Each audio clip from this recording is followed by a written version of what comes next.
Assalamualaikum and a very good morning. Architect Abu Zarim, PAM Deputy President and also the Chairman of CPD Committee, PAM Council members, PAM members, PAM CPD Committee members, Secretariat staff, and also Garis Pizza, who is providing the technical support for this CPD online program. Welcome to this virtual session of PAM CPD Unlimited. 2 years ago, in November 2019, we had our first CPD Unlimited for the first time. I was invited by architect Wan Sofia, the coordinator for the CPD Unlimited 2019 program, to present a paper. Regret that I have to decline the invitation because it clashes with my another program, the ninth annual development conference in Singapore, where I was invited to present a paper together with our Minister of Housing and Local Government, YB Zuraida Kamarudin. I was informed by architect Wan Sofia that the session in KL was well attended and there were minor issues on car parking space and room availability when we did the physical session 2 years ago. Time allocated for speakers were too short. Some couldn't finish the session before the following session starts in the same room. So initially, Architect Abu Zarim, the CPD chairman, planned to have physical CPD Unlimited program on 15 December last year. But due to the pandemic, then we have to postpone to 9th of January 2021. But again, the MCO was also extended several times, affecting our schedule. Finally, we have decided to have this session online. So today, this session will be conducted fully online due to COVID-19 pandemic and the SOP that we have to comply with. I hope this virtual session eliminates the problem that we had before.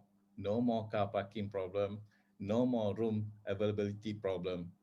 But please be prepared and tolerate with us. With this virtual session, speakers are everywhere.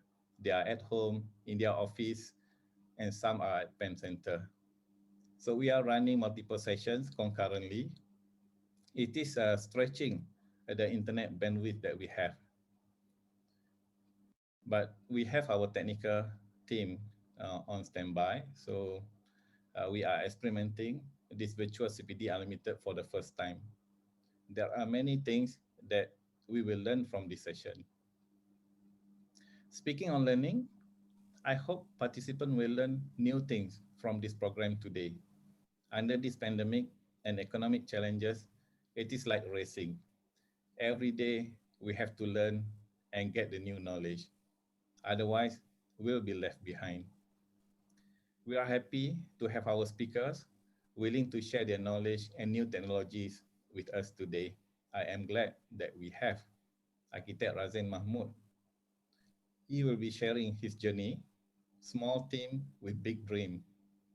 And we also have Dato Architect Saiful Anwar Aziz. He will be sharing his experience as a sole proprietor exporting services overseas. And of course, our special guest, Dato Sri Engineer Zaini Ujang from Ministry of Environment and Water. He will be talking about eco shift in built environment. We also have Taufik Nazaruddin Nohayati Ahmad speaking about digital solution and Internet of Things.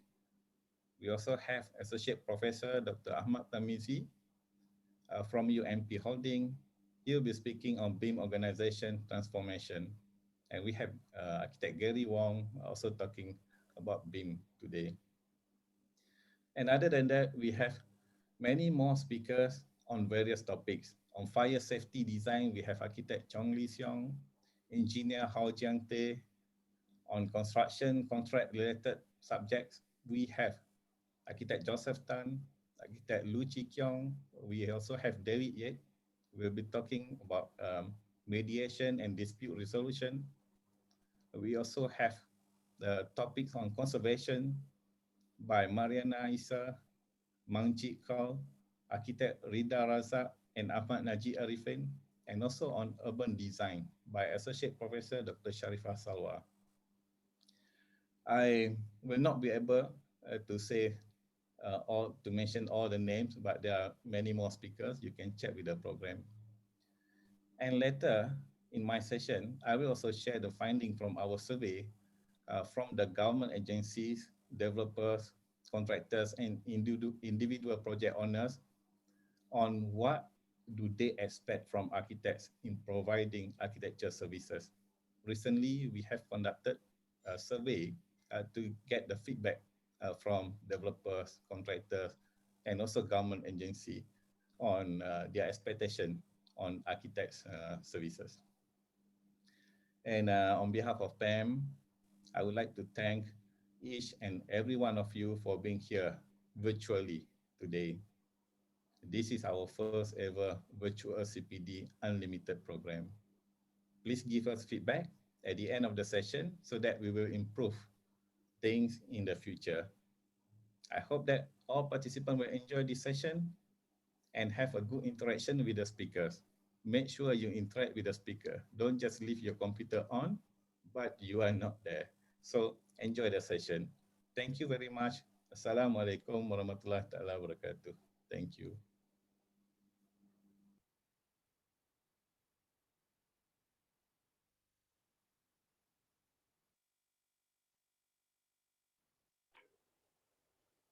Hi, good morning, Architect Junn.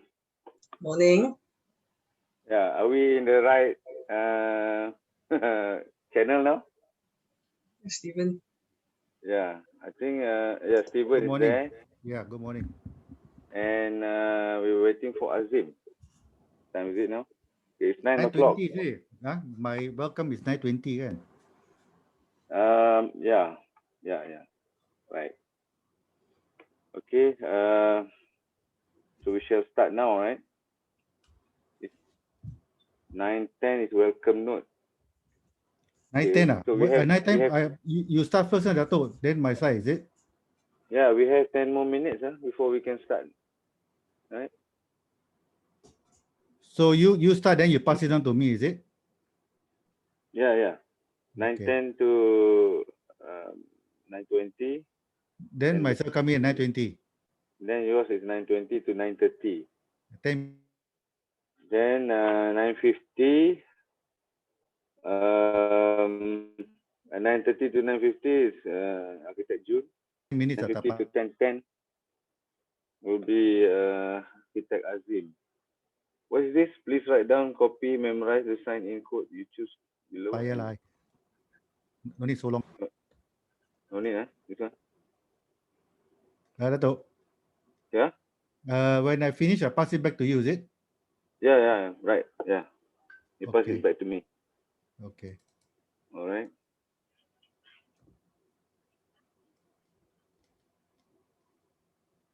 Sorry,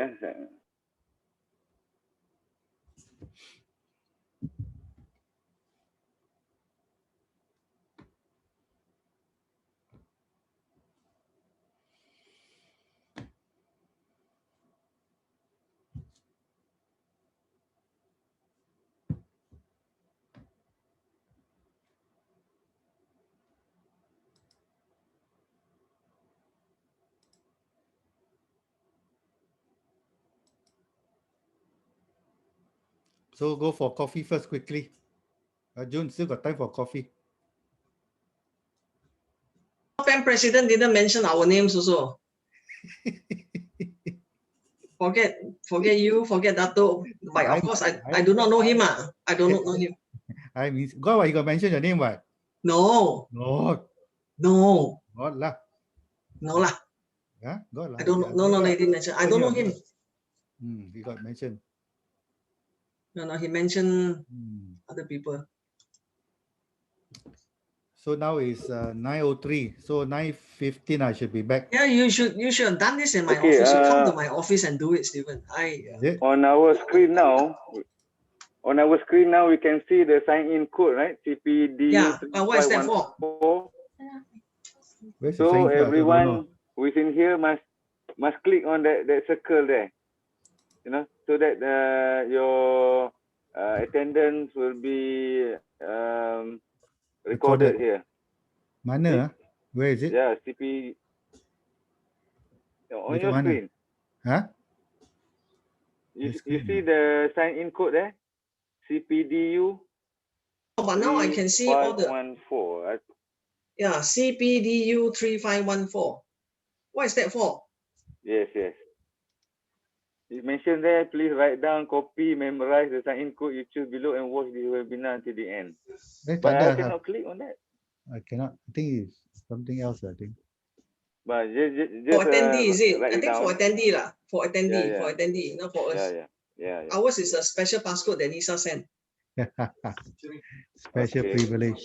So, all right, CPDU 3514, that's for all the attendance. For your information, Architect Junn, Yeah. we cannot we cannot interact with the participants because it's been set like that, right? Yeah, so better. You can only see me, Steven, Azim. That's all. Okay. But participants are already in this room. Yeah, I saw their names. I can see their name. Yeah, I can see 22 now there. Yeah. I can see their name. Yes. Yeah, okay. So 905 right now. And Dato, so you don't ask me soalan yang susah-susah. No. No, I got all my notes here, all the heavy duty in case lah. I mean statistics and things like that. Okay, I will collect questions from attendees. Yeah, from Q&A. Because we don't hear them. We can only get it from Q&A. Right? Yeah, it's a beautiful okay. It's a beautiful topic. You're talking about building the future history. I think that's a very good term. Building future history. I think that's very good. Yeah. Building future history. Yeah. So okay, you can elaborate on that. Yeah. Azim is not in, right? Is he in? It's not. No, not yet. Who is that PEM Council? There's one slot here. PEM Council. I don't know. PEM Council. Belum masuk. I think that was PEM Council. Okay, so let me. Secretariat, Everyone can see your sitting. Everything can see. Yeah. See on the side. Yeah, same one.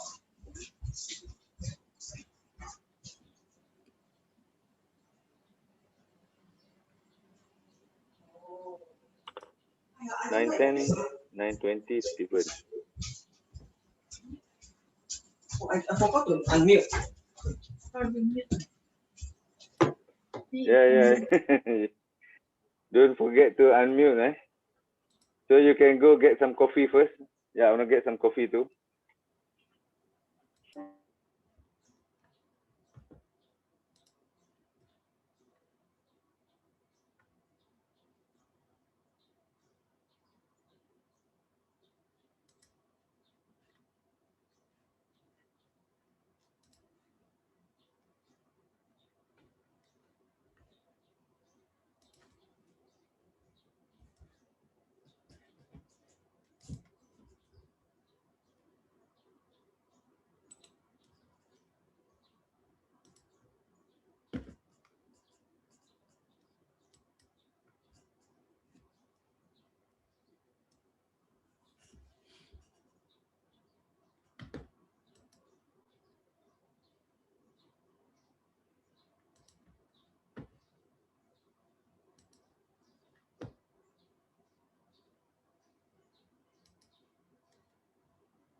Okay, we are almost, okay, it's already 9:10.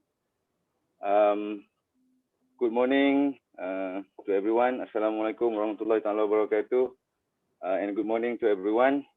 First of all, we would like to thank Pam as the main organizer of this CPD Unlimited event. And we also thank to the chair of CPD and all the secretariat staff who has been working very hard for the past few weeks to make this thing available for us today. And I was informed that there is a sponsor also to the event, but so we thank the sponsor, whoever the sponsor is, yeah, because I don't get that information by now. Okay, and also we thank participants to the to this channel, which is this is room number 3, right? Room number 3. Okay, so far we have about 26 participants. So for the next 1 hour, we will be listening to topics on architectural heritage and conservation. And we have architect Stephen as the chairman of Heritage and Conservation Committee, and architect Junn, architect and conservator, will be the first speaker, and the second speaker will be architect Azim, Dansui Aziz. Okay, let me introduce briefly our chairman of the Heritage and Conservation Committee, architect Stephen. Hi, architect Stephen, good morning. Good morning. Okay. Yeah, thank you for being here with us. So this Saturday morning, very busy. We are supposed to be at PAM, but suddenly they changed the venue. Everybody is at home. Okay, so make yourself easy at home. Get some coffee and listen to the good topics to be given by these two speakers. Okay, so architect Stephen is an architect, also a specialist in arbitration. Yeah, he's also the chairman of arbitration committee, and he will be giving the opening speech in shortly. Okay, architect Stephen graduated from University of Southwestern Louisiana, or they call it University of Louisiana now in Lafayette, right? Yes. Okay, yeah. So and we also have here architect Junn, who is graduated from University of Oregon and currently practicing under CGB Consultant, Sdn Bhd. That is the architect firm. Okay, and the next speaker is architect Azim from Abdul Architect. He graduated from Louisiana State University. So it seems like 3 of them are US graduates. Yeah, so it should be interesting. Okay, this event will be conducted with 3 slots actually, 3 programs. Okay, the first one will be for architect Junn to speak on the Parliament House, yeah, from 9:30 to 9:50, and after that the session will continue with architect Azim, who will be speaking on Bagas Zakaria. Bagas is a Mandailing word for house, so that means it's Zakaria's house. Okay, And then after that, we proceed with the Q&A for half an hour. So the participants will have to write the question in the Q&A, and I will pick up the question. And maybe I will have to filter it. If it's the same, almost the same question, we consider it's the same question, then I will yeah, hi, Rodia Zawawi. Good morning. Welcome. Okay, so that's chat. I can see the chat. I will answer during the presentation. I will answer it through the chat. I will write it. Okay, then so our session will conclude with the at 11 in the morning. Yeah. So I hope that the speaker will will present it simple and sweet, just 20 minutes. It's not that long. So I hope that so before the end of the session of each speaker session, 5 minutes, I will inform them that they will have another 5 minutes to go. Then after that, we go for the next speakers. So okay, it's 9:16 now, and Architect Steven, just get ready. Yours will be in 9:20. No, actually, we don't see the attendees. Yeah, we don't see the participant. I can only see Architect Steven, Architect Junn, and Architect Azim.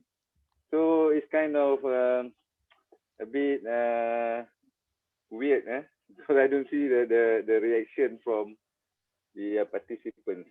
Anyway, can we try to interact with the participant? So whoever is listening now, can you please click on the raise hand? I want to see it. There's a raise hand icon there. Can you click on the raise hand? Okay, yeah, we have 12 hands up there. Okay, good. That's half of it. Maybe some of them are still preparing the breakfast. Okay, anyway, in the afternoon we will have another event also related to the conservation, but I will be the speaker together with Azim. So there's just a bit of information. Yeah. All right. Now we have 27 participants. 27, and okay, I think more is coming. So you don't see my video? I'm so sorry. I just turned on my video. Sorry, yeah. Okay, to those who just joined our session, my name is Architect Zulkhairi. I'm practicing in Kuala Lumpur, in Sentul. And here we have Architect Steven, Architect Junn, and Architect Azim Aziz. Okay. So I just recap for those who just comes in. Okay, we still have 27 participants. All right. I think Architect Junn, Architect Steven, it's almost time now. So without further delay, I invite Architect Steven, Chairman of HTC, to give his opening speech for our session here. Please welcome Architect Steven. Okay. Good morning, friends, colleagues, and fellow members. I take pleasure to welcome you all to this PAMS CPD Unlimited 2021 edition. And today we are extremely glad to offer you all a suite of topics on heritage by our distinguished speakers. They are all, if not, I would say they are formidable speakers. All these speakers are hands-on, not theoretical, and so you gain a lot of insight on their findings and what they are doing. So just a quick one, heritage and conservation, but obviously the heritage will take in front of conservation, because conservation is an act of conserving. So today we were talking about politics. Yes, it's a good day to talk about politics. Generally, politics have been a very significant pillar in architecture. Why I say so is because great structures were built for political reasons.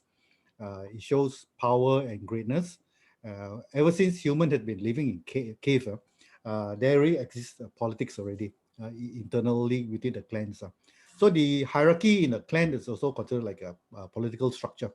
The kings and then the advisors, these are also in the feudal system. So it has moved on.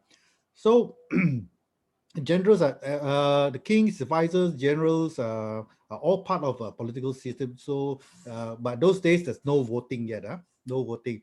So it's a draconian law, and one of the things that they need to build is one is for religion, and then the other one is for the power of the king, and also for his protection. So you get all those fort and all those castles and all that.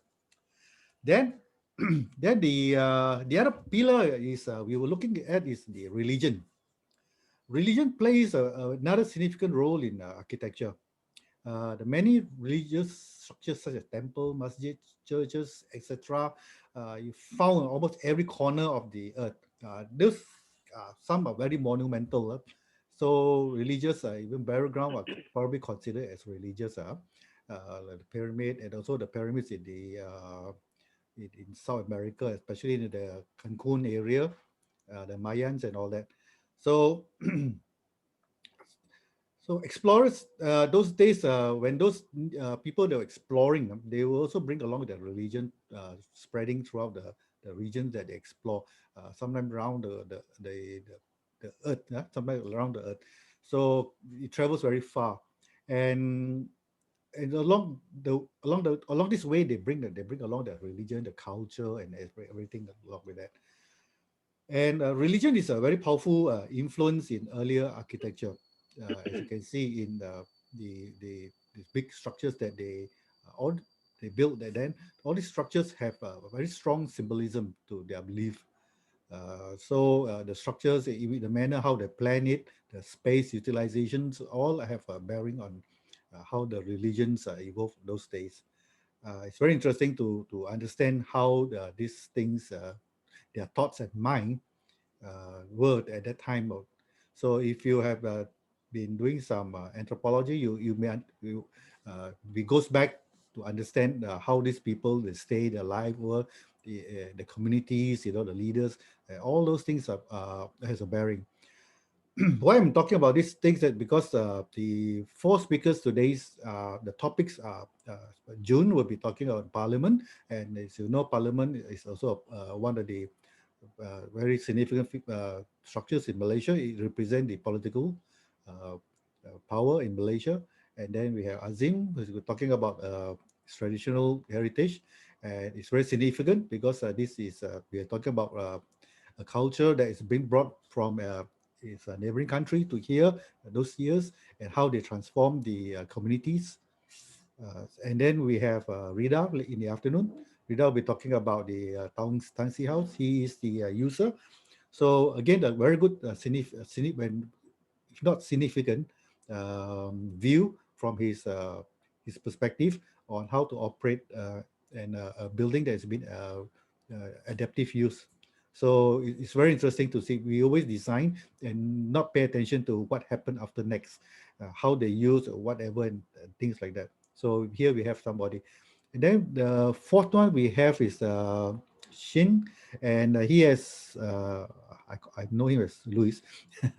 So he has done direct scale, and here again we look at how you transform an old building, a heritage building, and how you do the conservation up to how you reuse it again. So there is a significant, very, very significant how utilize. Instead of people have been talking about how to utilize an old building and make it relevant, rather than to raise it down and build something new, which perhaps a more economical gain. I think Rex Scale is one example among the many that we see that are quite very successful. So the early ones that we saw was the Central Market, was very successful as the cultural center. And we shouldn't stop here. Shin will be talking about it, so we can take note of how to do all these things, and also this is very significant, so that we can have a view of, we call it the economics of conservation, how to do uniqueness. We had a talk on that recently. So I think those are very important. So in going back to religion, what religion thing, those days when pagan and all that, they have this clan, the structure of the clan and the medicine man and all. So each has its own hierarchy in the space, and also the living quarters were all established. Even cave, the head of the clans stay one part of the cave, and where they cook and where they gather around, things like that. So there was a real division of space in those places already, and you can see evolve. This space planning also evolved until today. So culturally, we have been influenced by other cultural. For example, us, we were influenced by the some from China. We were being influenced from the Europeans.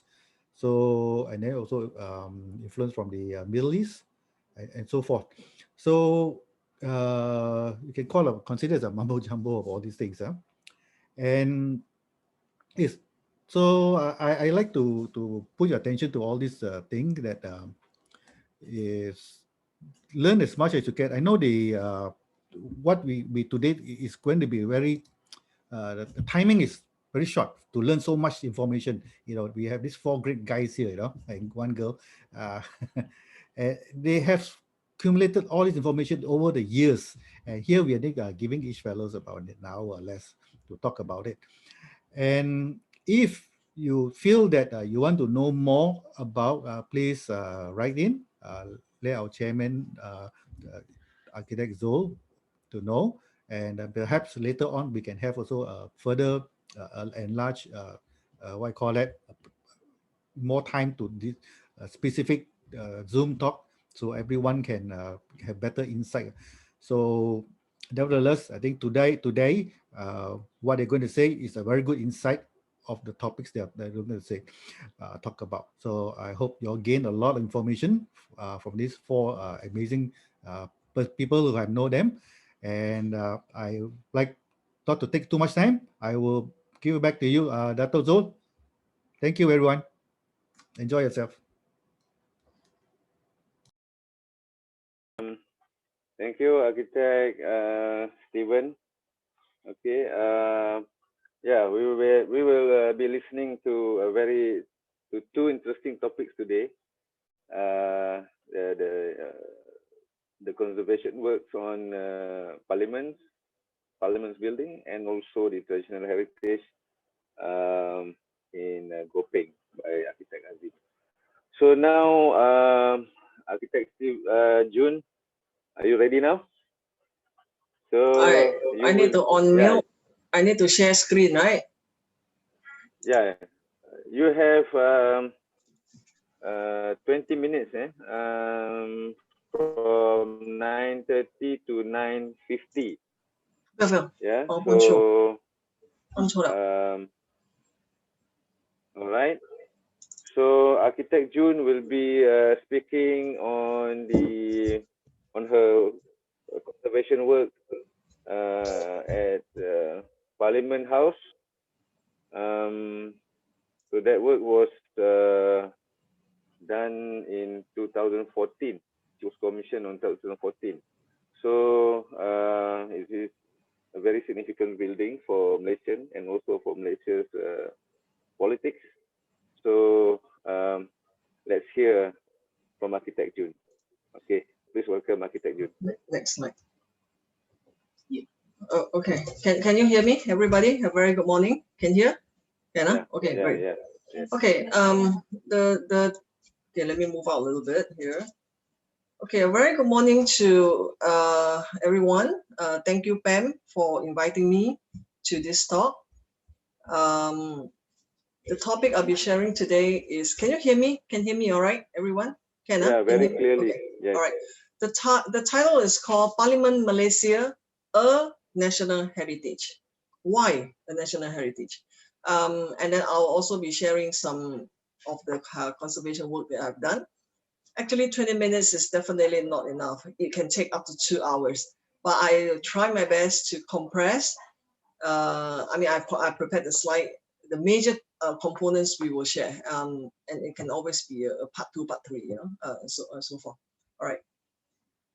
Okay. When a site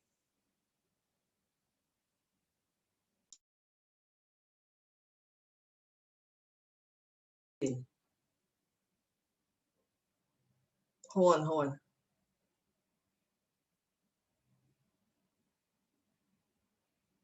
I'm trying to can you all cannot see my screen, right? I think the public cannot see my screen. Okay, We can see. Yeah. Now can it's see, okay. Now can see. Okay. When Okay, when a site or when a heritage building or heritage object that is listed by the National Heritage or diwatakan oleh Jabatan Warisan, then they will receive a plaque like that installed on the building. So this is an example of what is being installed in Parliament House. It says bangunan Parlimen didaftar sebagai warisan kebangsaan. That means a national heritage. At that time, it was signed by the Menteri 2007, Azim. So this is how one identify whether the building is listed as heritage. You can go around town, any parts of Malaysia, they will have a black and an orange flag. So if it's an orange, sorry, not orange, it's a granite brownish color, it will be heritage. And then when it's black, it will be national heritage. So the meaning is on a higher level. Okay, I've been involved in the Parliament House project since 2004 when we went in to do a comprehensive study. And then I finished the project in 2017. It's 13 years there. Started when my daughter was a baby until she, went to high school. A very challenging project, and it was a very good project for me. Very fortunate to be involved. Okay, so in 2007, when Malaysia was 50 years old, they declared 15 buildings, 2 natural environment, 1 monument, and 20 objects, and 12 intangible items as listed in the National Heritage of Malaysia. So Parliament was one of them, and Parliament House was one of the building listed and the youngest at the time, 1963. So other buildings, they are built during the colonial time.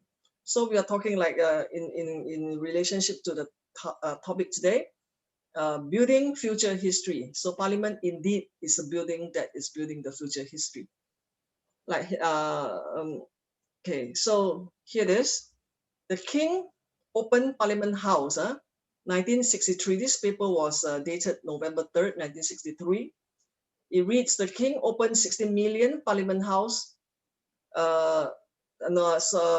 tomorrow morning. Okay, paper was dated November 3rd. And 2 hours later, a separate ceremony with 55 representatives from Singapore, Sabah, and Sarawak will be sworn in as MP. So at the time when we started our Parliament House, there were only 55 MPs in the House of Commons at that time.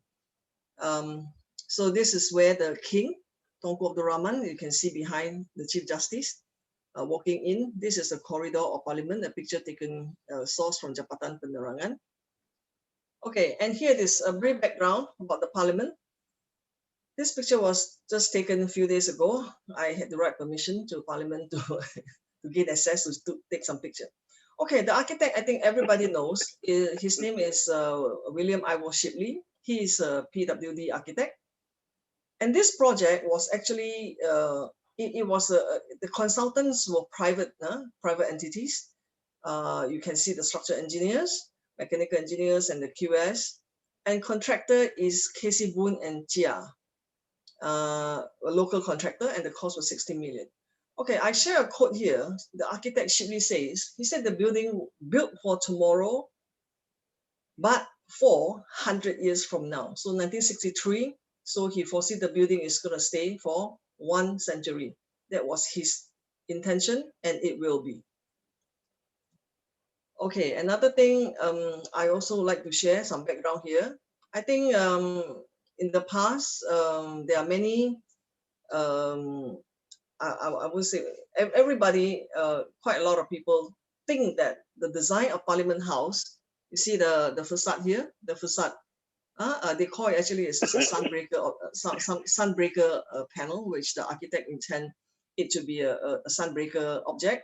And also they have this external corridor system for ventilation purposes and also to reduce the heat. That's very clever. I think we need that for a tropical country.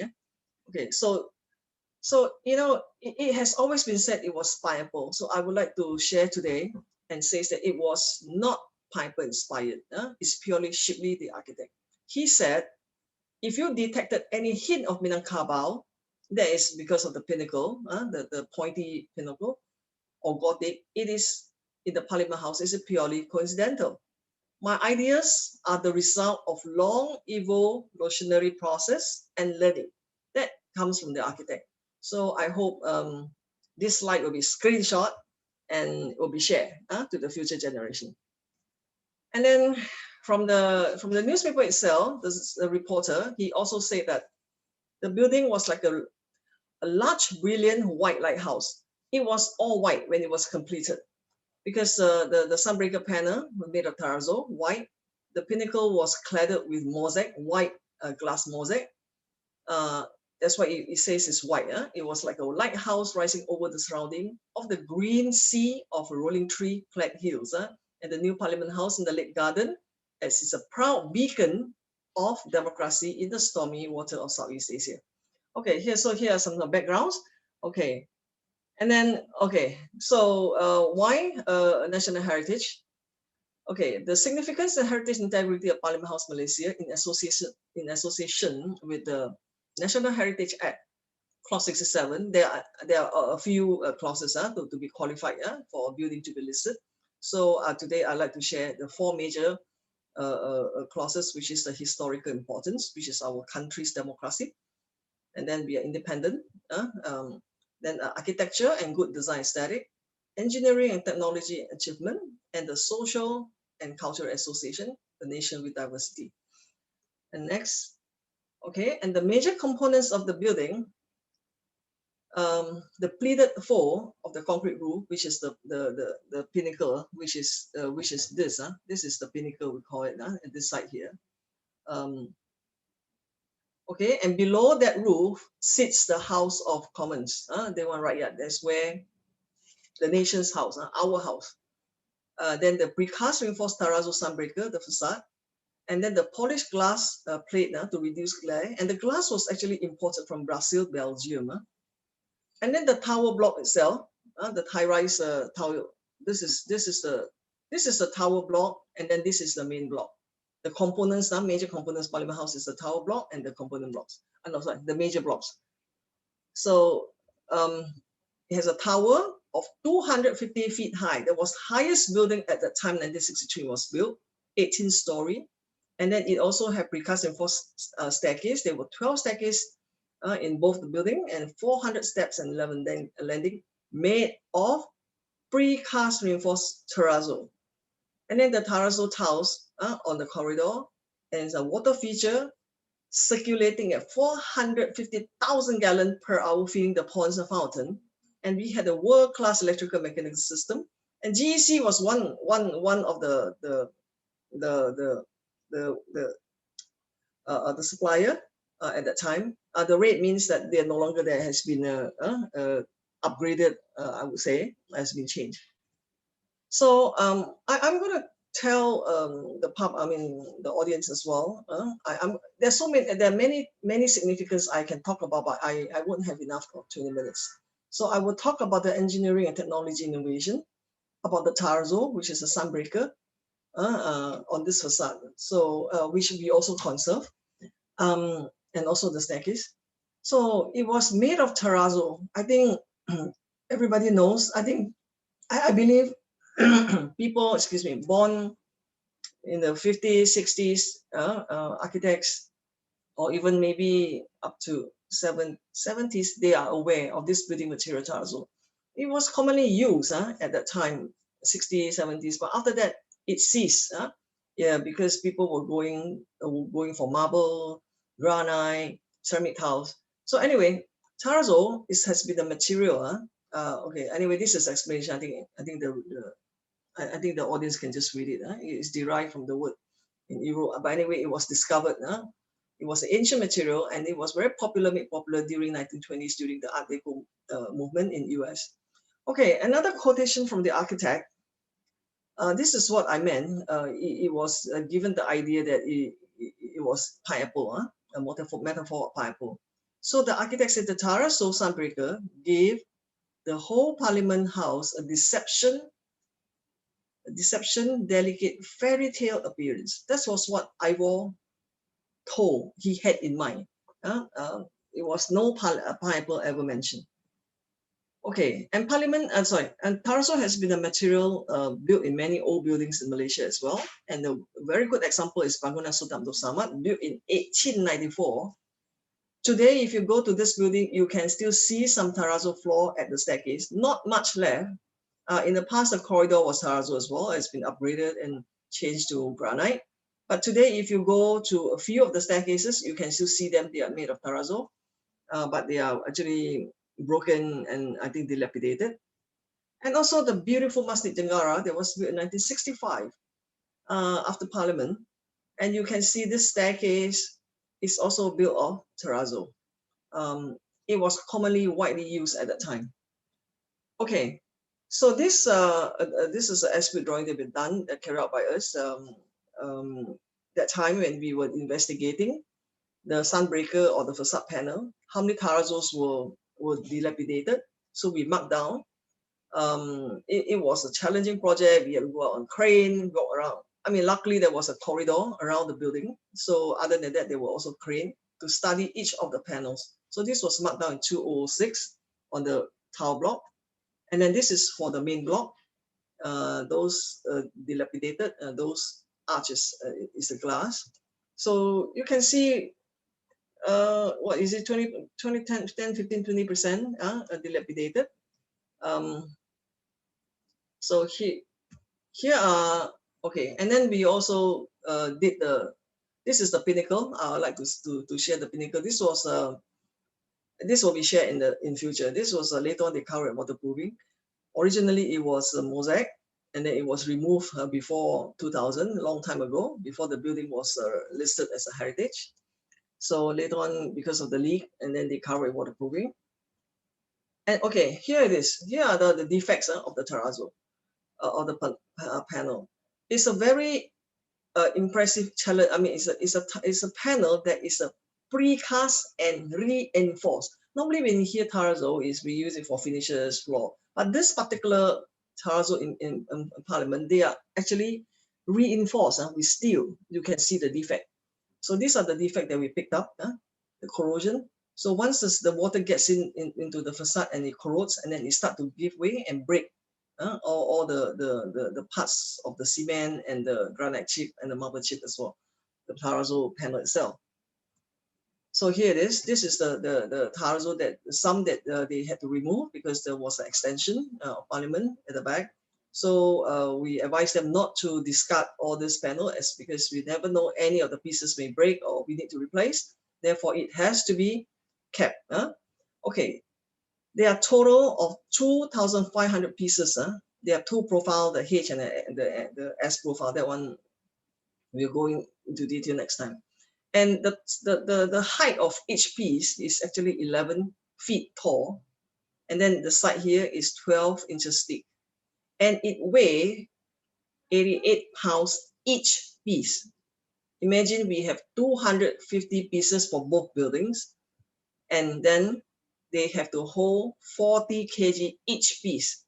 And And the weight along the perimeter beam of the building, it must be able to sustain that kind of loading, but it was cleverly attached. That one is will also be shared on the technical talk in future. So, and then besides the terrazzo panel, they also have this glass. It's a glass plate to reduce the heat. And this is from Belgium as well. And then there were also corrosion. You see the nails, they're all corroded. And then water gets in over the years. And then the lamination, the delaminated or this defect. So we have to take them all down, and then we have to clean, change the steel. This is, even though this is stainless steel nail, but they still corrode. I don't know why. So we had to paint it with zinc.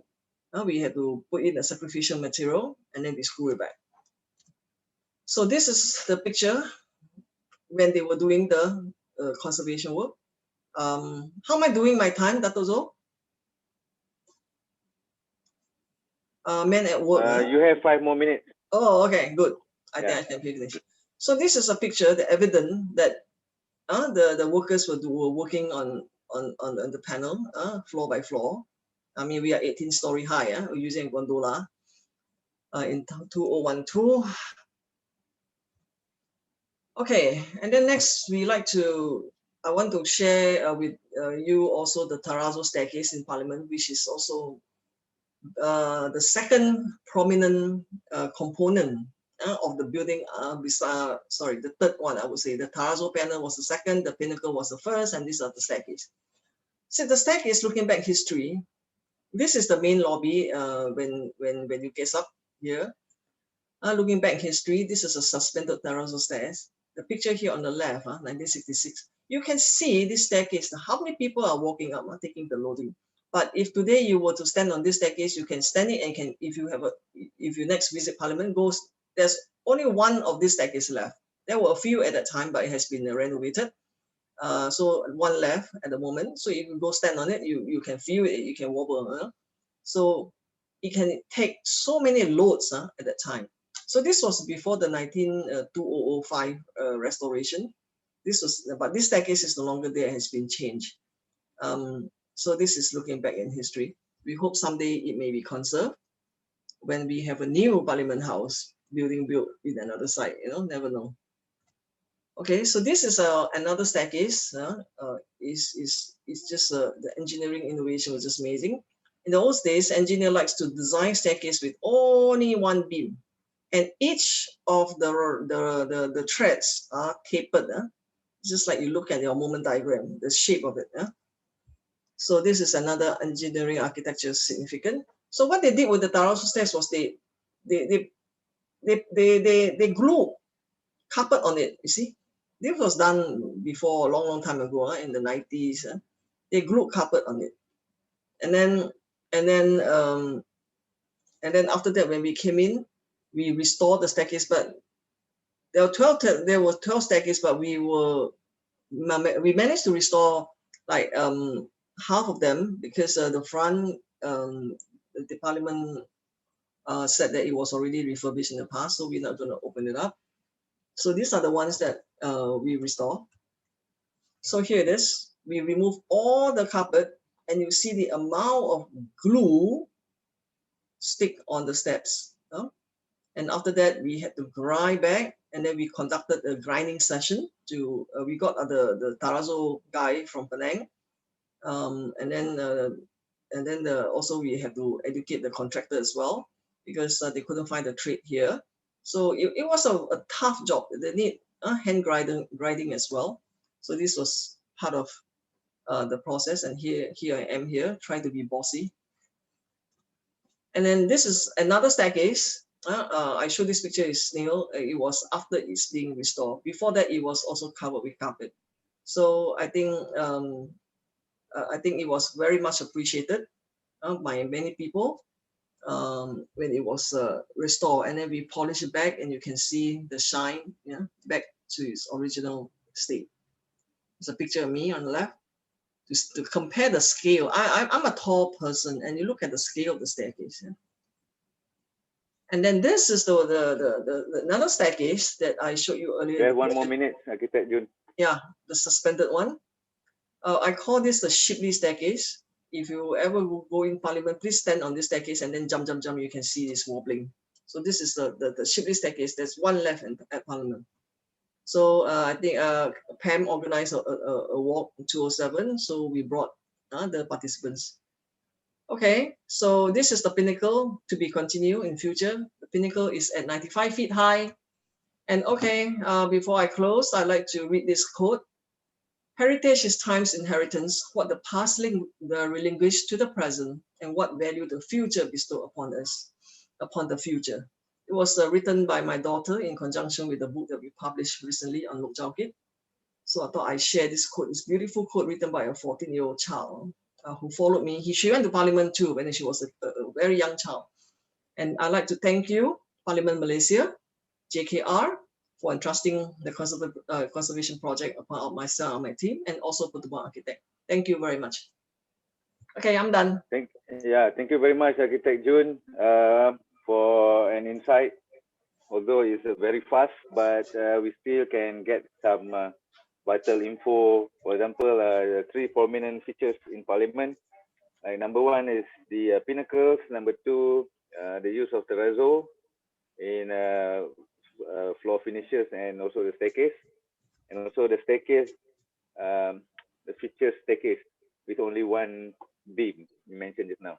Okay, to all the participants, you can stand by with your question, send it to the Q&A. I will pick up from there.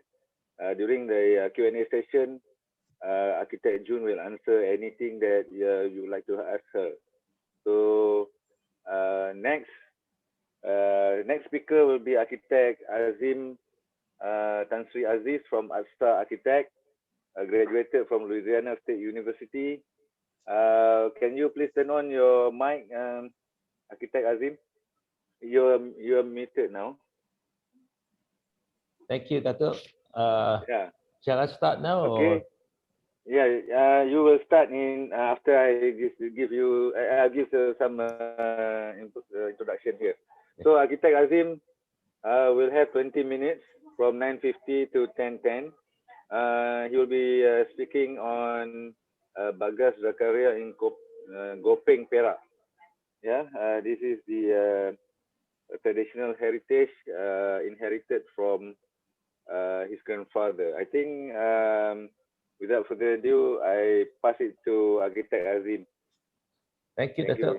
Good morning, all. Thank you very much for inviting me and to talk on the project that I've been doing for the last 20 years, actually, in the first conservation and later.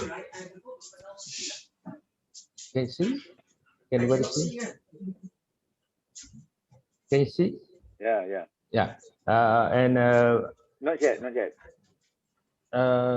You can't see. Can someone see me? We can see you. Are you sharing the screen now? Yes, I'm going to share some slides. And hang on. Let's see.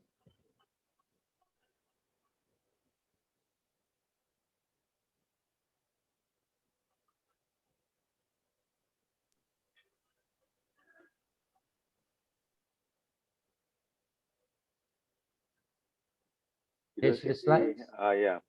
Okay. About to see. About to see. Yes. Okay. Yeah. Okay. You can see the first slide now. Okay. I would like to go back to how it started. The house was actually owned by my grandfather, or built by my grandfather some 100 years ago in 1920s. And he built it.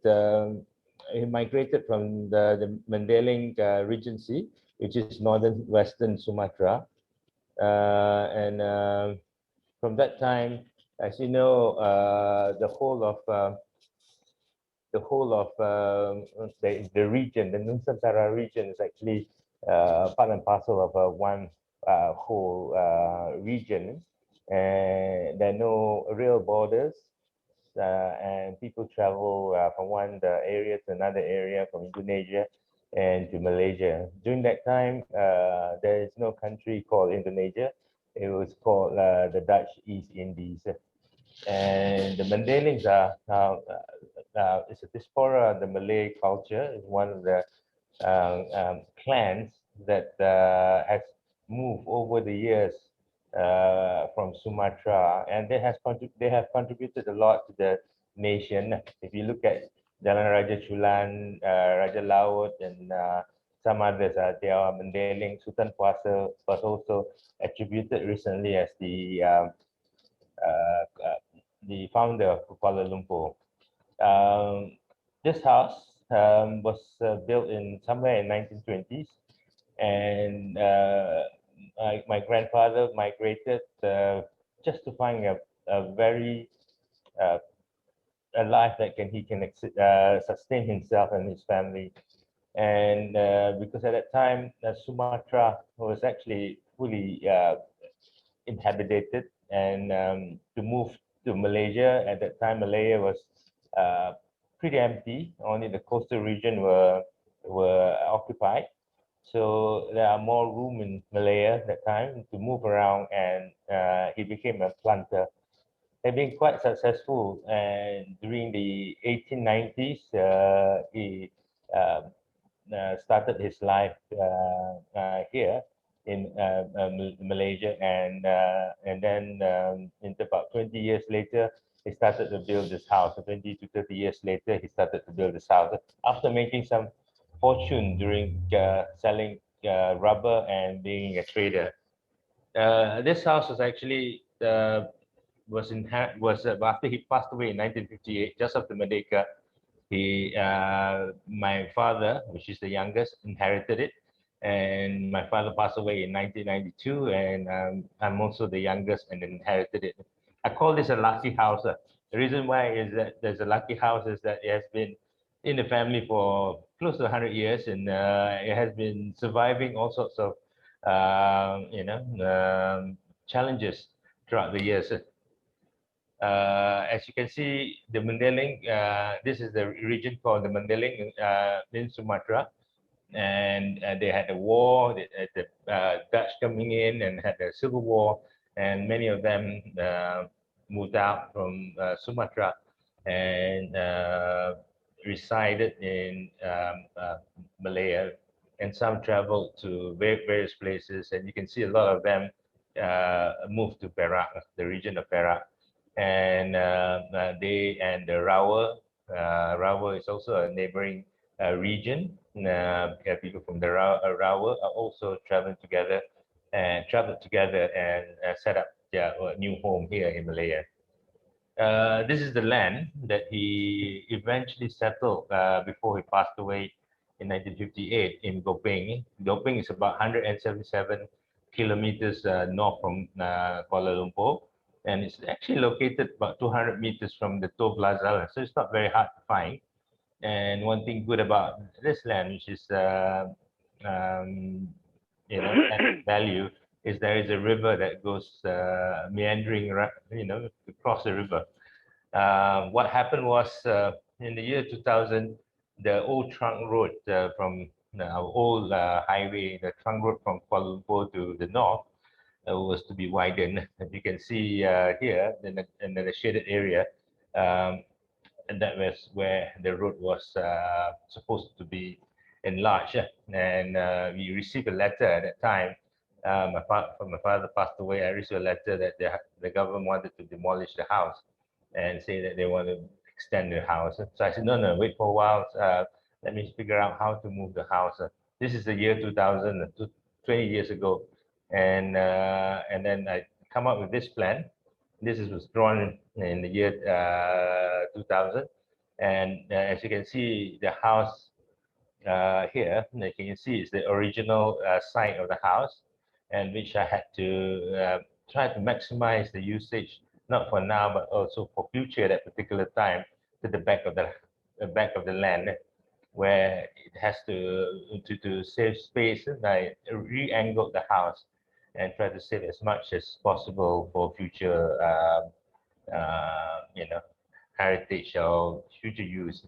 As you know, there's an overhead view, and towards here. And then you can see that at the bottom picture. Those days, there's no Google Earth, so I have to rent an aeroplane and start taking pictures from the aeroplane. So that was taken actually by an aeroplane, and to see how it was from the sky. In 1920-2000, so this is the plan of the house. The plan, as you know, is a typical rumah bumbung limas potongan Belanda. I don't know why they meant it by potongan Belanda. Limas, I know, it has 5-angle roof, and it's one of the first roofs that first roof that uses tiles, first house that uses tiles for the house, for its house. And the first, and it's elevated, so the living quarters is about 1,000 square feet, and which is here, the second drawing here, and the below is because he was a planter, he kept a lot of his equipment, the rubber planter equipment down below. And thank God the house is elevated, so the spaces below could be used. And as you know, because it's near a river, water rises, and also for wild animals in those days, I guess this area was also full of animals, so they don't want to be interrupted by wild animals. So this is how it was. This was taken 20 years ago. How the level of the house, the level of the house, and we did dilapidated studies for the house. It's done by in particular, and with the help of those days was Rahmat Bayudi. And it was left after my father passed away. My father used to take us there, and I was living in KL, and I'm not truly a kampung boy or had time to come in as often as I should. But from 1992 to year 2000, for 8 years, it was left vacant. But although I have a caretaker taking care of the house, then we did a dilapidated study before the house was moved to the back because of the road widening project. I didn't want to demolish. They offered about $50,000 for the house and the land, and with condition that you remove the house.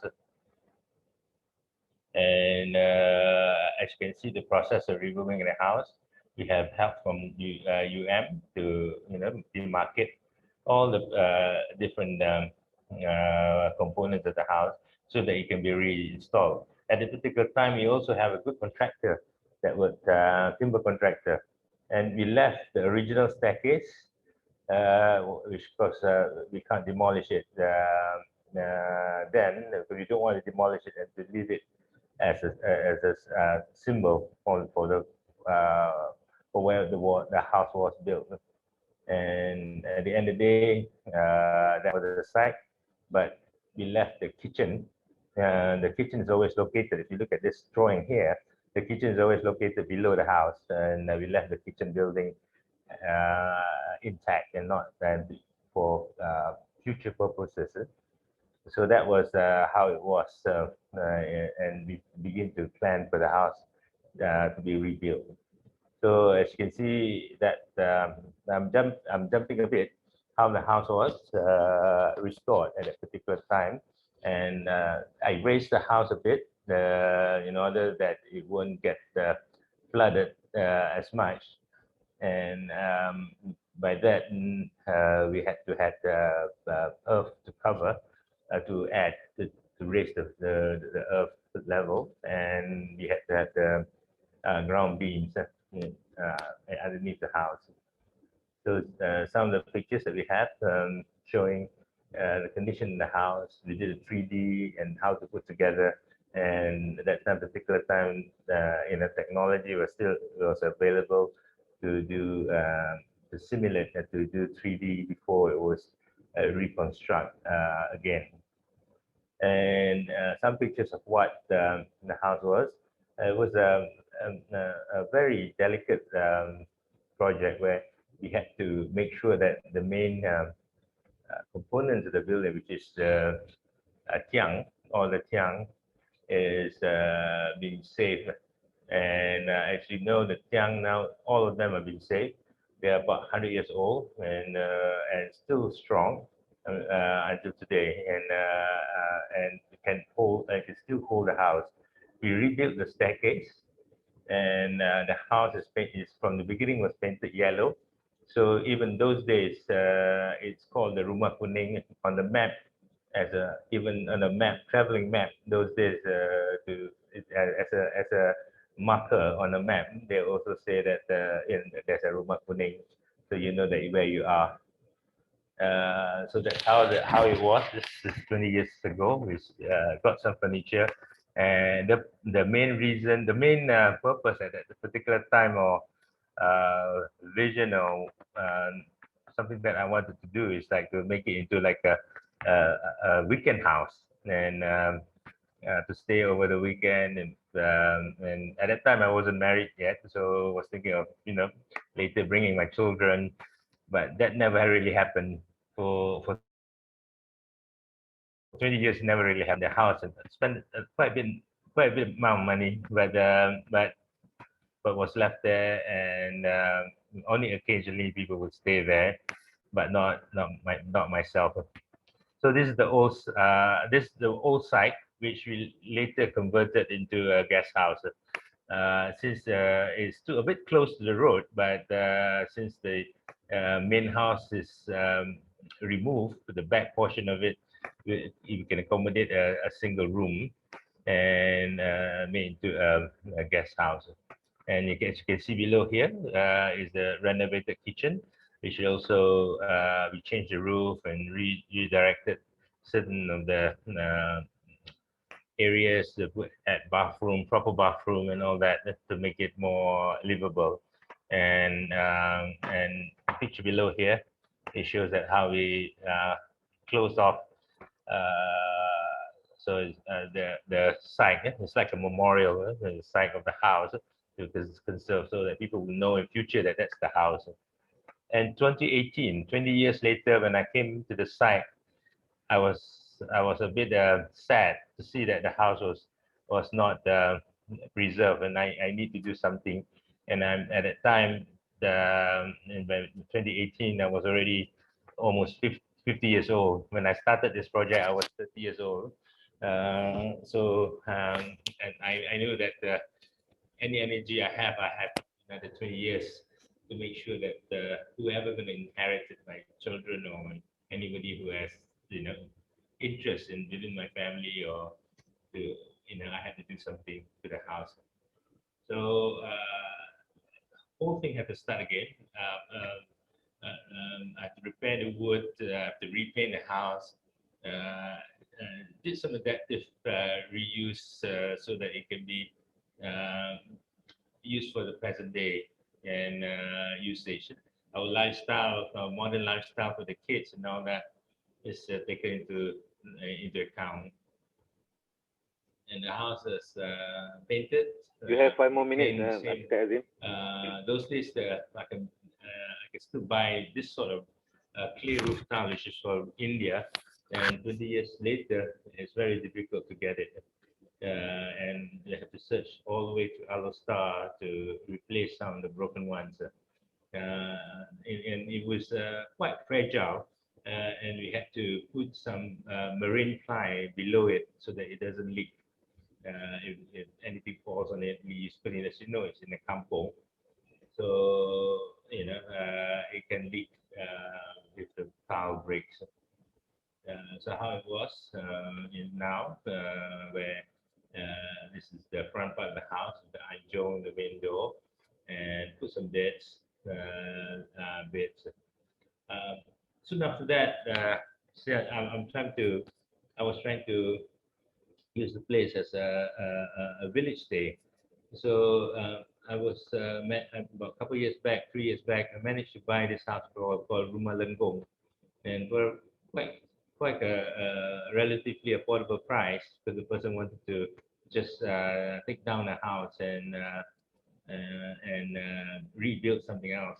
So I said, wait a minute, let me see if I can salvage it and break down the whole thing. The room is also in Perak, and this is how it was.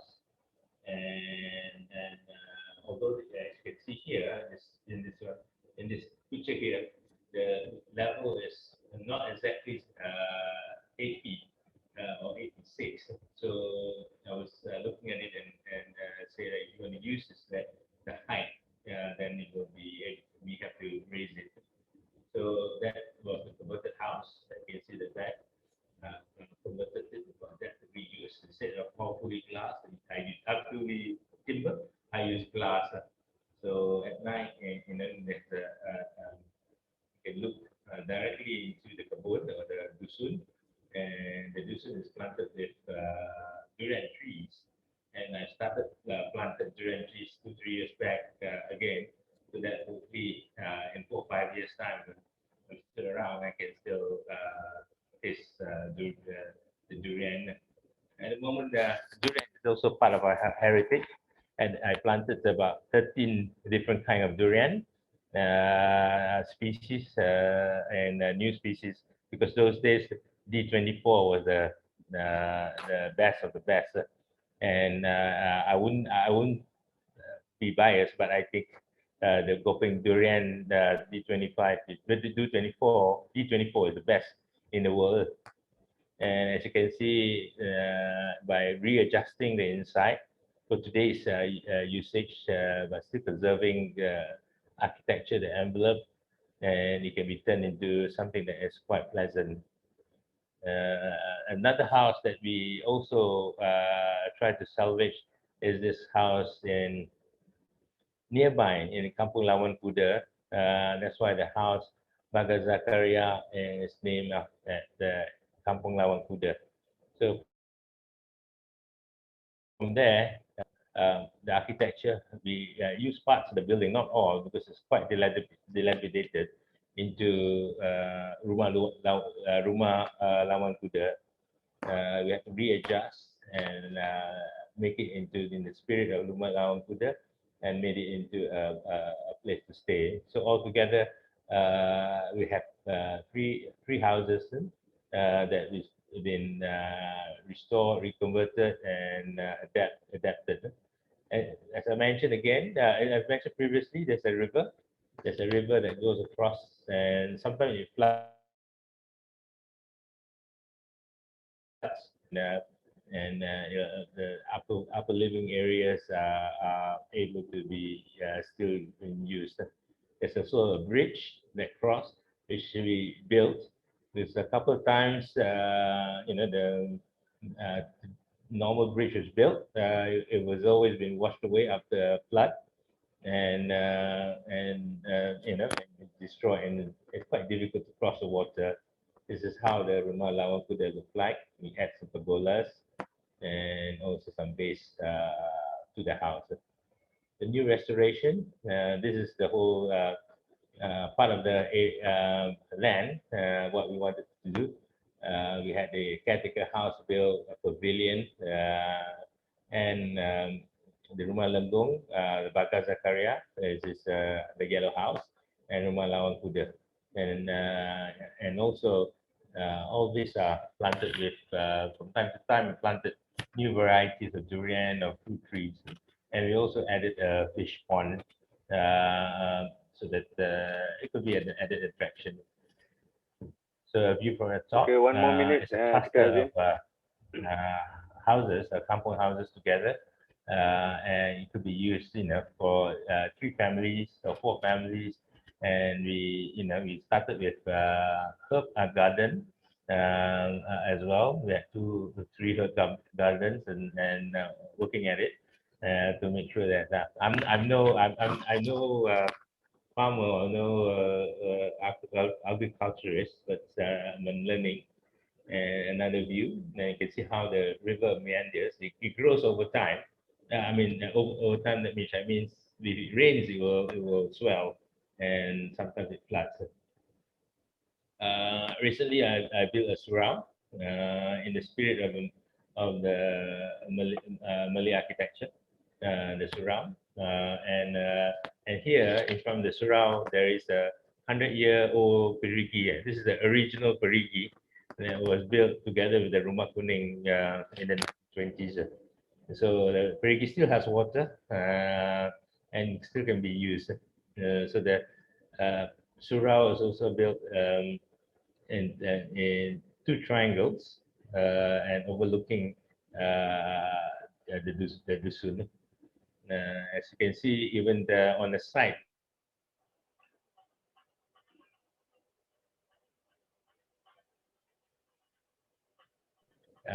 we had to make into a minaret. It's about a 5 meter, and also the fish pond. How it looks like we turned the reception, the guest house at the front to a reception, and planted some of this morning glory and using some bulo in it. And later on, I'm going to reconvert it into bagas bagas godang, which I'm going to sapo godang, which I'm going to explain what it is. So this is a view from the surau. And also the reception at the bottom here. And over there, a couple of times I was there visiting at the Zoom meeting through the computer. It works well. And the fish pond, 3 types of fish, patin, tilapia, baung, and also jelawat. 4 types of fish in jelawat, and we try to harvest, hopefully to sell. So, to sustain the house, now it's not a good time, but to sustain the maintenance of the houses, we posted it on Airbnb, and there are a lot of interest. We managed to use the money, the income that we have in order to sustain the houses, to maintain the houses, and also to share. Actually, at the end of the day, is to share the experience. Will be diminished over time, and we had a football field, we have chickens, and it becomes popular where people come in and have their the tradition dancing or featuring pictures in the newspapers or in a television program as an event place. And the river is very popular. I'm very surprised that the river is very popular with kids, and people like to swim in the river, and it's like reliving the life that many of us or many of our parents or us experienced in the past. And it became also a place for kampung weddings, truly kampung weddings. And this is something that we did not anticipate. And we had a lot of bookings during the before the pandemic for people wanted to use this place as a wedding venue. And you can see that there are a few weddings that have been occurred here over the past, even in 2019 and parts of 2020. And some people will come use this place for camping, to experience camping. It's because it's safe. And as you can see, durian season, we just passed the durian season, and you can see that durian is something that many of the new generation will not realize that how it is grown, and some do not like the taste. I'm a antu durian, so I love durian, so I don't mind eating as many as much as I can. And something that I was trying to do as well is also to fish is part of our heritage as well. So to have a kolam, we have patin, tilapia, baung, and jelawat. It's still functioning, and patin is quite really nice, even you don't eat it as tempoyak. Patin like tempoyak.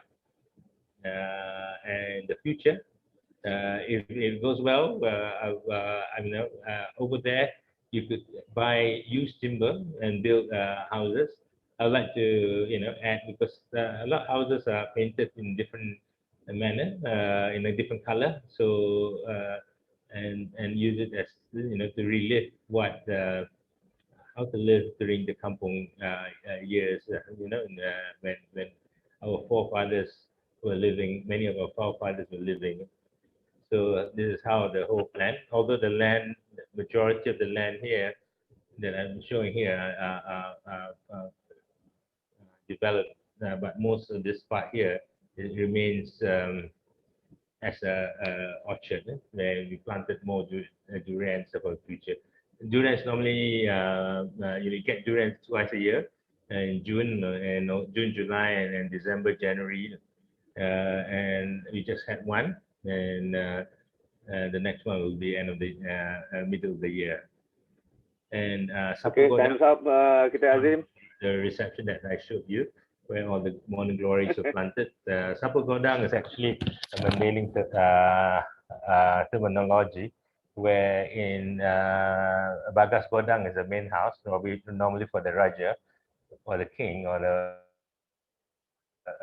and orang besar.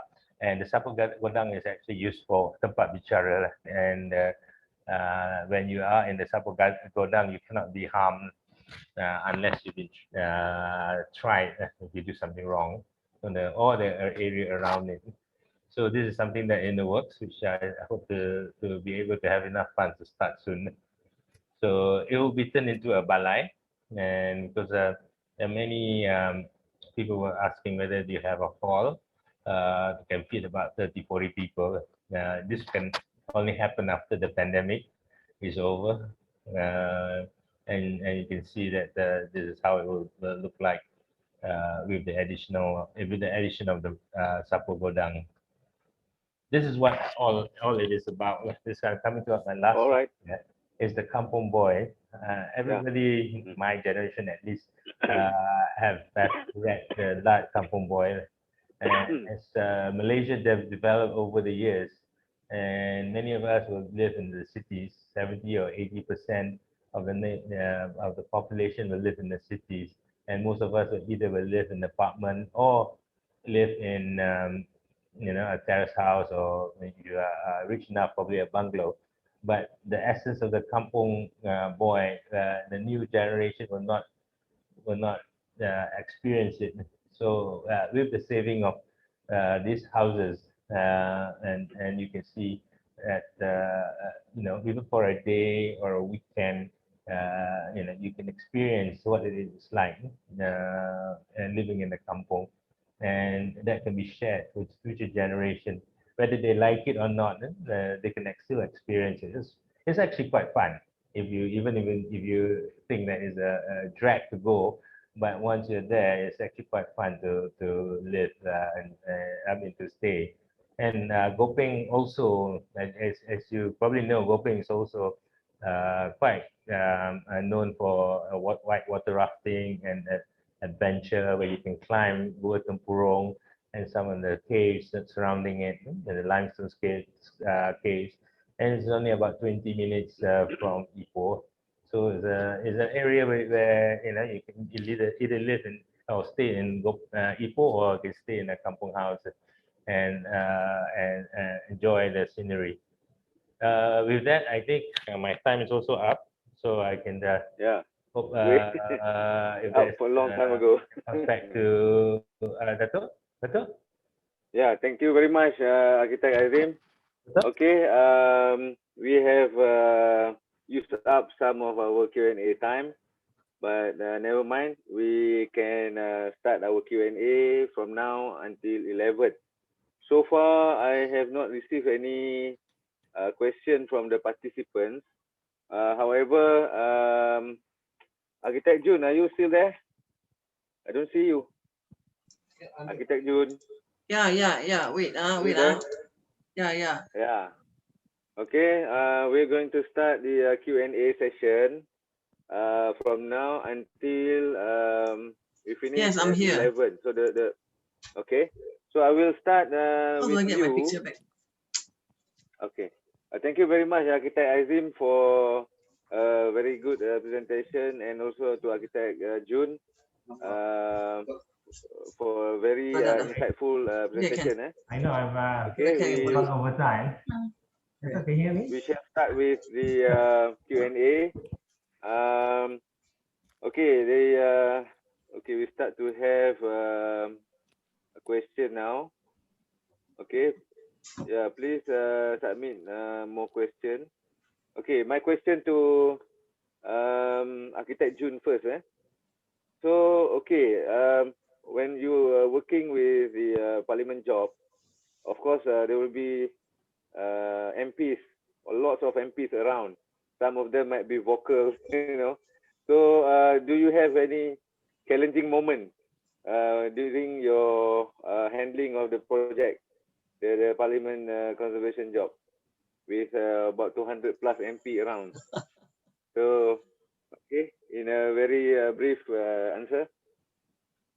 Okay. Architect Junn? Yes, can you hear me now? Yeah, can you hear me? Yeah. Sure, yeah. Okay. Yeah. Yeah, because okay, the most challenging one was at the time the House of Commons, they wanted expansion, they wanted more seating. I mean, it started at 160, but now today there's 244. Can you imagine that kind of extension? I mean, it evolved over the years. When I came on the project, it was already 100. It was almost 100. 180. 180. Maybe around 180. Then and they want to increase up to 244. But we at the end we put extra more than I think slightly a few more.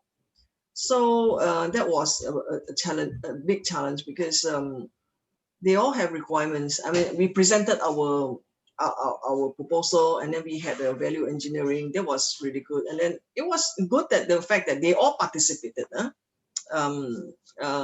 They not all of them came personally, but they have their PA, they have their assistant to come in and participated. And I remember one request was, I hope I won't be in trouble for saying this. They insisted that the chair had to be changed, and they want the chair to be able to swing 360, to swing around, because they said that they had long hours working in parliament, which I understand. So when you have a chair that is able to swing left and right and things like, so the space planning is really tough. You need additional space. So that was a big challenge. But at the end, we managed to accommodate in the planning. And then when we first talked about heritage, it was, the do's and don'ts about heritage. It took a while for them to kind of accept it. When we presented our slides together with JKR,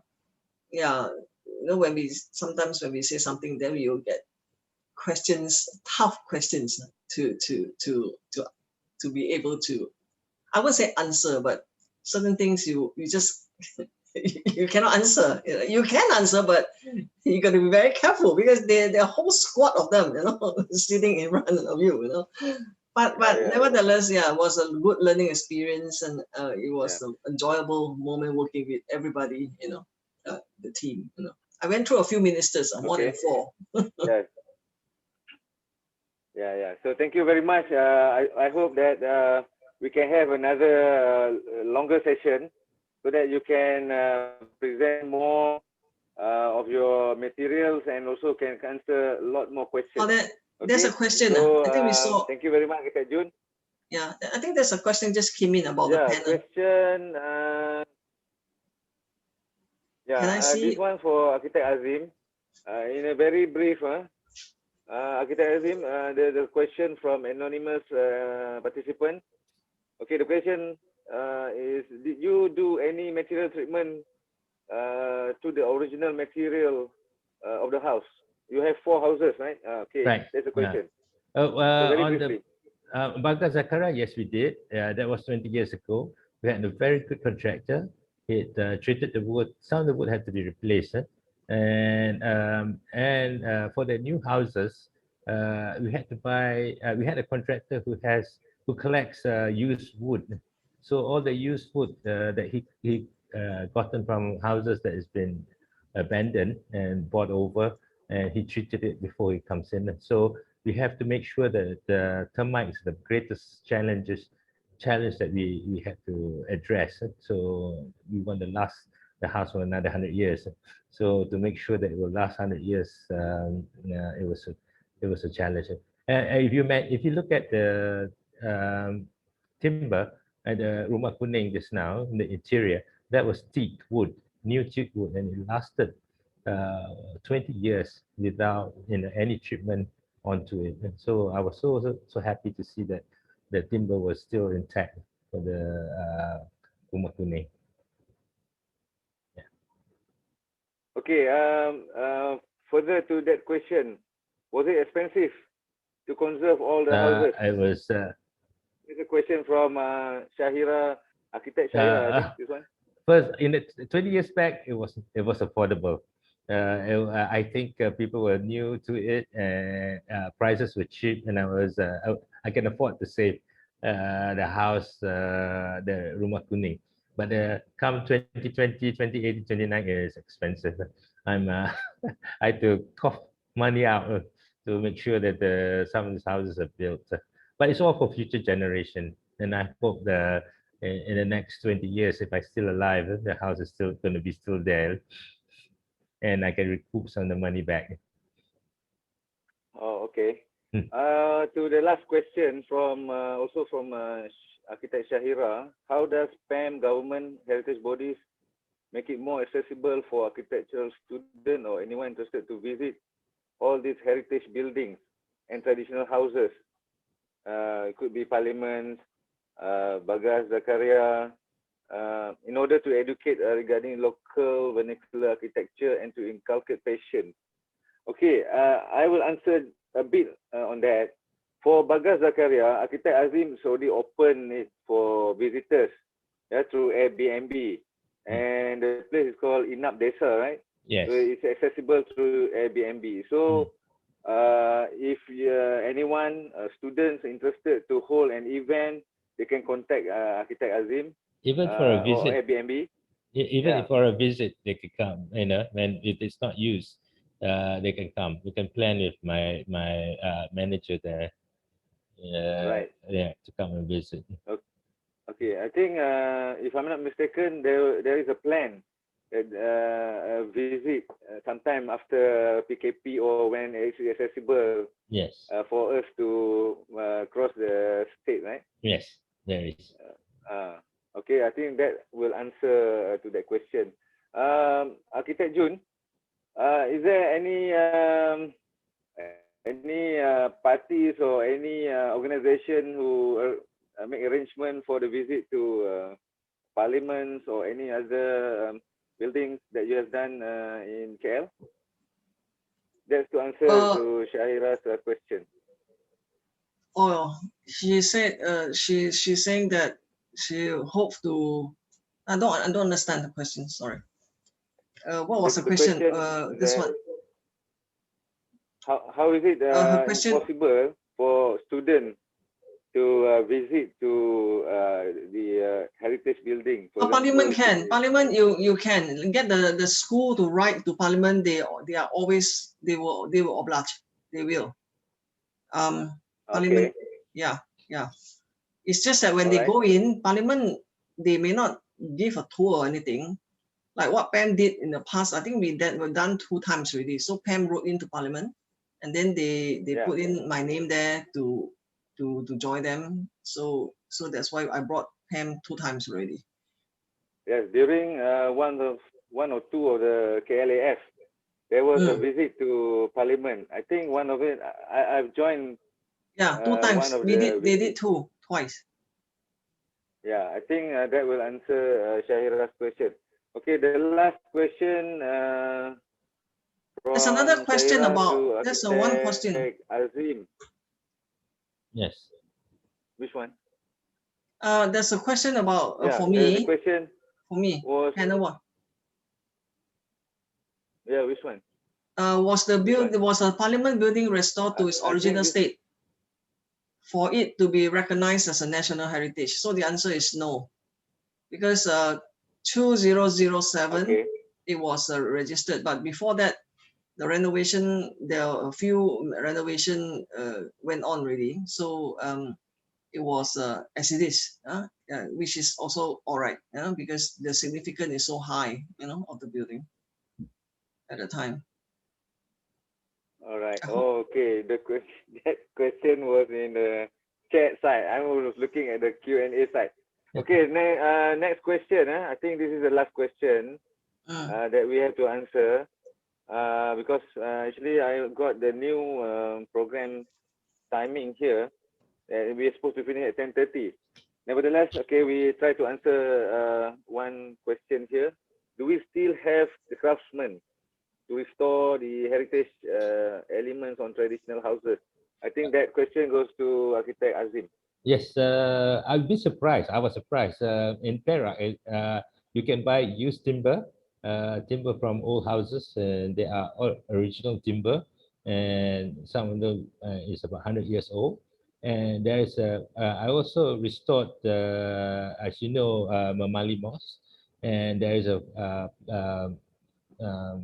factory or contractor called Zulkhairi. There's a lot of restoration work in timber.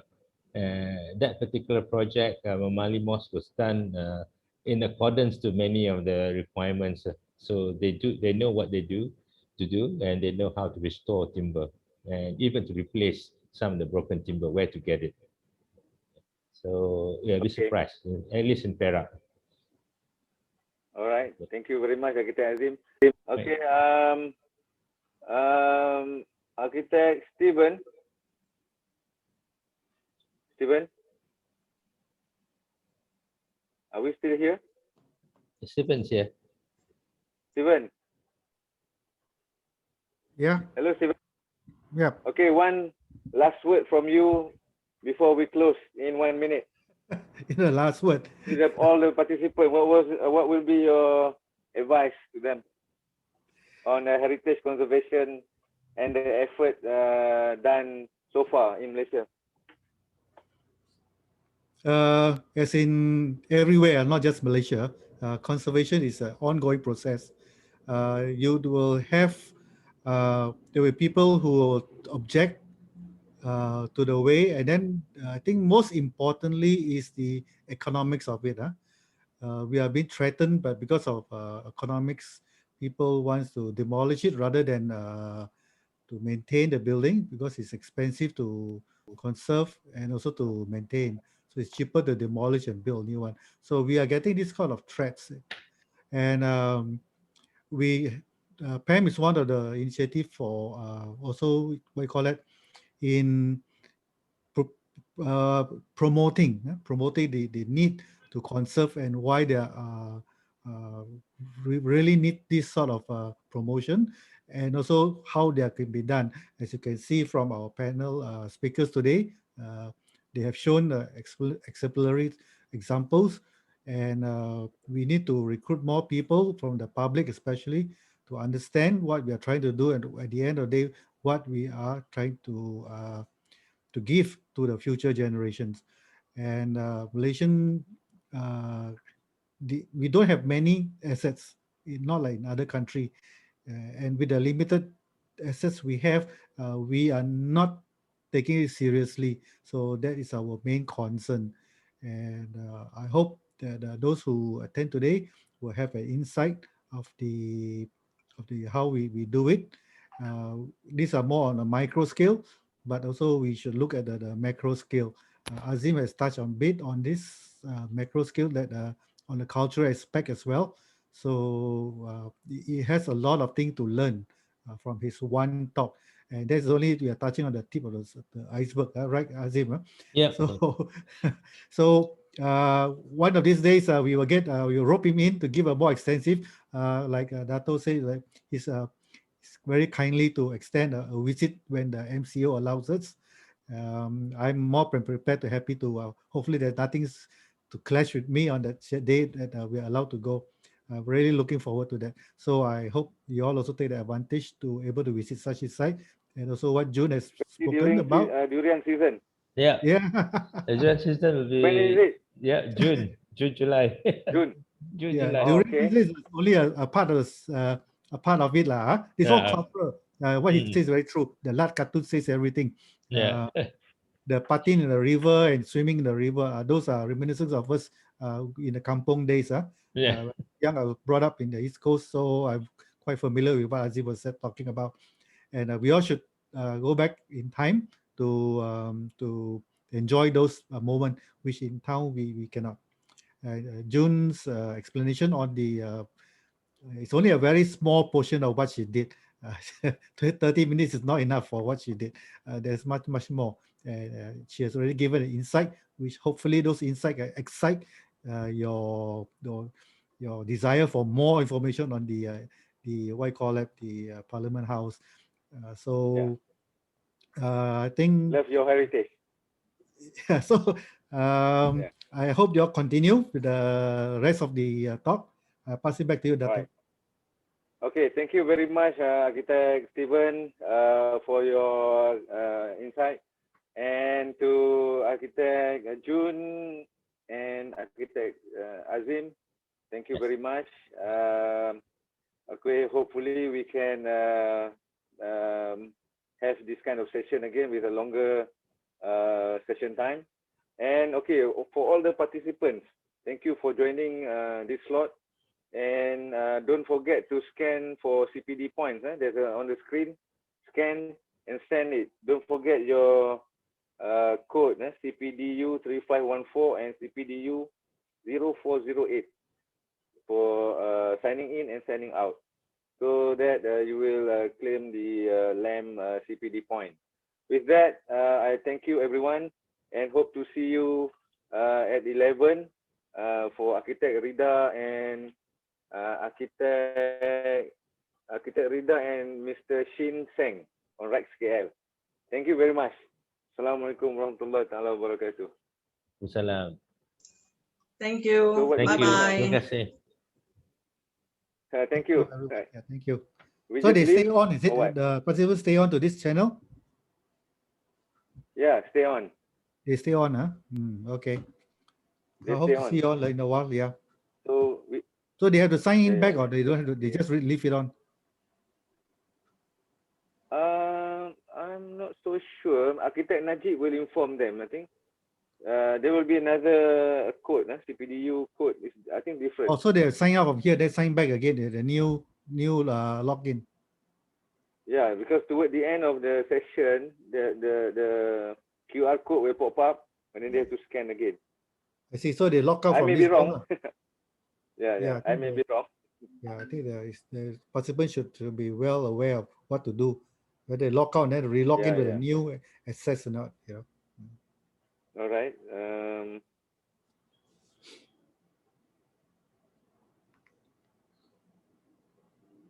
Okay. Nevertheless, I will not lock out, but I will just mute and turn down my video. That hopefully, if this remain, I'll be back by 11 something. Yeah. All right. Okay. I'll see you again. Okay. Thanks, Dato.